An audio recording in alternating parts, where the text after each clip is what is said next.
Alright, morning, how are we?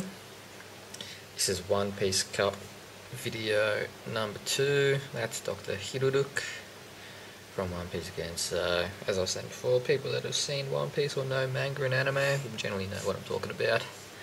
It's another cool cup that was given to me by a friend. And just another video on my tank.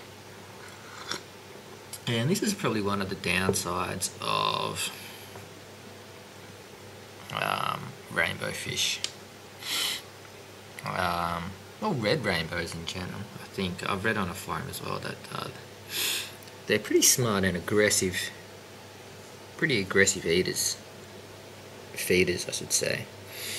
And I read on a forum that red rainbows, someone else's red rainbow was a pretty smart fish and would come down and find food off the bottom. And today I'm kind of keeping him away by raising my hands up on the tank and making him think that I'm about to feed him, to keep him away from the quarries. And I've seen in other videos on YouTube as well about how rainbows can out-compete bottom feeders because food doesn't get to the bottom. You can see him there just stealing food off the quarries, a little punk. But hopefully they got enough of a feed. There's 5 of them, but he's curious and pretty smart. Whereas the other guys, the checkered rainbows, the boesemanis, they don't seem that curious and kind of checking things out. Whereas this guy, the red rainbows, the salmon as I like to call him, he very much checks out what the other fish are doing. He's always snooping down the bottom looking for food. If it looks like these guys have got food, he'll come down and scope it out and snatch it off them. And you can see him there. One more other thing about the tank. I got rid of the dominant aggressive male boesemani. This is a pain in the ass, and it's made the female come out that much more, which is really good. I made a video earlier about how I was a bit worried that he gave this chick cotton mouth because he was being too aggressive and stressed her out. But I was also mentioned in that video that it may have just been an injury just from running away from the prick, from the bastard, and hitting her mouth on the glass and whatnot. And it looks like that's the case because she seems alright. She's been eating and her colour's slowly coming back since I've taken him out of the tank. And I explained the situation to the guy at the store which I donated the fish to, and he kind of agreed with me as well that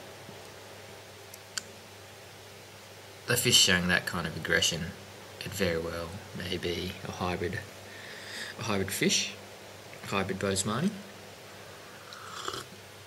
because that's generally the case with overly aggressive rainbow fish. They could be hybrids, crossbreeds, but he was saying that it would be hard to tell until the fish grows up a little bit more. But yeah, he did say it was a bit sus. Days later, the female, which I found out didn't have cut mouth, which is looking pretty healthy, did a suicide jump and jumped out of the tank. And, well, committed suicide, I guess, to an extent. Probably didn't mean to, but she did. So, you know, I woke up this morning, looking around the tank, couldn't see her. Found her on the floor, all shriveled up and dead, obviously. So I'm going to have to go buy myself either another boesemani, or I'm thinking maybe some turquoise, I don't know. But some blue, a bit more blue in this tank might look pretty good. But yeah, since I've got rid of that the parapunk, the neons are out a lot more, which is great. Anyone who has had banana lilies before in a dirt substrate will know that it grows ridiculously fast, shoots off lilies to the surface really quick. Well, these things grow about 5 to 10 centimeters a day, these shoots, and I've got 3 of the suckers in here.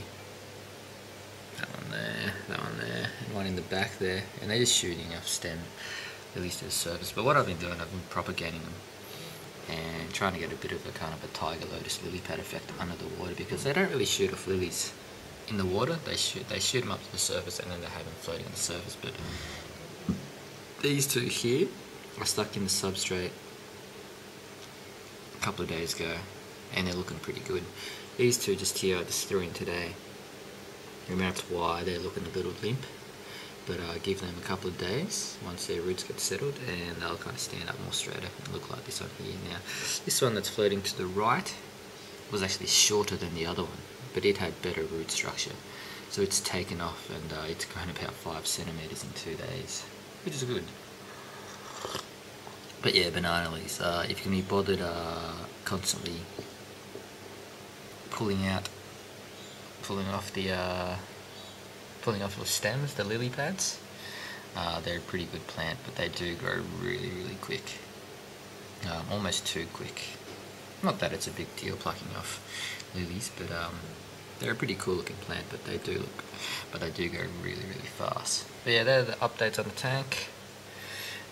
Just been propagating some Guigia, got rid of the parapunk, and as soon as I got rid of him, the female boesemani decided to commit suicide, so potentially looking for some more fish. That's about it. Yeah, that's all I can be bothered talking about today. Later.